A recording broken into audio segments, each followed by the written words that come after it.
آج یکم محرم الحرام یوم شہادت خلیفہ دوم سسر پیغمبر داماد علی حضرت عمر فاروق رضی اللہ تعالیٰ عنہ کی شہادت کا دن ہے۔ حضرت عمر فاروق رضی اللہ تعالیٰ عنہ مراد پیغمبر ہیں۔ نبی صلی اللہ علیہ وسلم کعبۃ اللہ کا غلاف پکڑ کر اللہ سے دعا مانگ رہے ہیں، اللہم اعز الاسلام بعمر بن الخطاب او عمر بن الحشام، یا اللہ اسلام کو عزت دے عمر بن خطاب سے یا عمر بن حشام سے۔ اللہ نے عمر بن خطاب رضی اللہ تعالیٰ عنہ کے حق میں نبی صلی اللہ علیہ وسلم کی یہ دعا قبول کی۔ آپ اسلام قبول کرتے ہیں۔ روایت میں آتا ہے سب سے پہلے اعلانیہ طور پر اسلام قبول کرنے والے حضرت عمر فاروق رضی اللہ تعالیٰ عنہ ہیں، اور جب ہجرت کی باری آتی ہے تو سارے خفیہ طور پر ہجرت کرتے ہیں۔ حضرت عمر رضی اللہ تعالیٰ عنہ وہ واحد شخص تھے جنہوں نے سب سے پہلے اعلانیہ طور پر ہجرت کی۔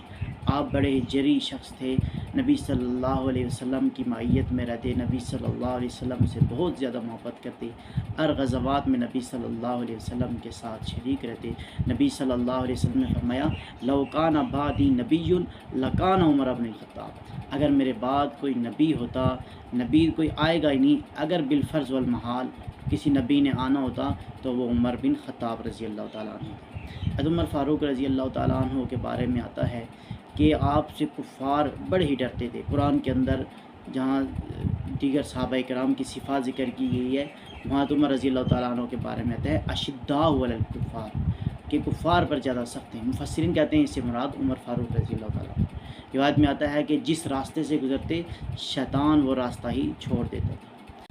قرآن مجید فرقان حمید کے اندر 17 مقامات ایسے ہیں جو حضرت عمر فاروق رضی اللہ تعالیٰ عنہ کی موافقت کے مطابق ہوتے ہیں۔ حضرت عمر فاروق رضی اللہ تعالیٰ عنہ جہاں نبی صلی اللہ علیہ وسلم سے اپنی رائے کا اظہار کرتے، قرآن مجید آپ کی رائے کی موافقت میں قرآن مجید اترتا۔ 17 مقامات قرآن مجید میں ایسے ہیں۔ بڑے عظیم الشان عظیم المرتبت صحابی رسول تھے، جن کی حکومت بھی سنہری قسم کی حکومت تھی۔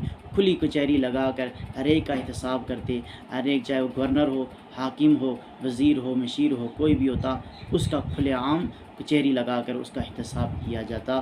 اتنی بڑی شان ہے۔ حضرت عمر فاروق رضی اللہ تعالیٰ عنہ کے بارے میں شاعر کیا کہتا ہے کہ رہبر عمر، آقا عمر، مرشد عمر، مولا عمر، برتر عمر، بالا عمر، اعلیٰ عمر، اولا عمر، ذات نبی پاک پر سو جان سے شیدا عمر، ایمان میں ایقام میں احسان میں یکتا عمر، باد باری کی طرح گزرا عراق و شام سے، ابر کرم بن کر اٹھا ایران پر برسا عمر، مابعد ختم المرسلین کوئی نبی آنا نہیں، یہ سلسلہ چلتا اگر تو ایک نبی ہوتا عمر، آقا میرے صدیق بھی ہیں، آقا میرے عثمان بھی ہیں ایک طرف مولا علی تو ایک طرف مولا عمر۔ یکم محرم الحرام کو آپ کی یوم شہادت ہے کہ ایک دن آپ مسجد نبوی میں نماز پڑھا رہے تھے تو ابو لولو فیروز مجوسی لعنتی جو ایک غلام تھا، وہ خنجر لے کر ایک محراب کے پیچھے چھپا ہوا تھا۔ جب حضرت عمر فاروق رضی اللہ تعالیٰ عنہ فجر کی نماز پڑھاتے ہیں، وہ وہاں سے نکلتا ہے، خنجر آپ کے پیٹ کے اندر پیوست کر دیتا ہے،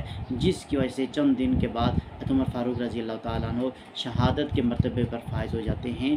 اللہ تعالیٰ سے دعا ہے اللہ تعالیٰ ہمیں حضرت عمر فاروق رضی اللہ تعالیٰ عنہ کی سیرت، آپ کی زندگی، آپ کی شہادت، آپ کے کارنامے، آپ کی سلام کی خدمات کو جو انہوں نے سر انجام دی، ان کو اللہ تعالیٰ ہم سب کو اپنانے کی، اس کے موافق زندگی گزارنے کی توفیق عطا فرمائے۔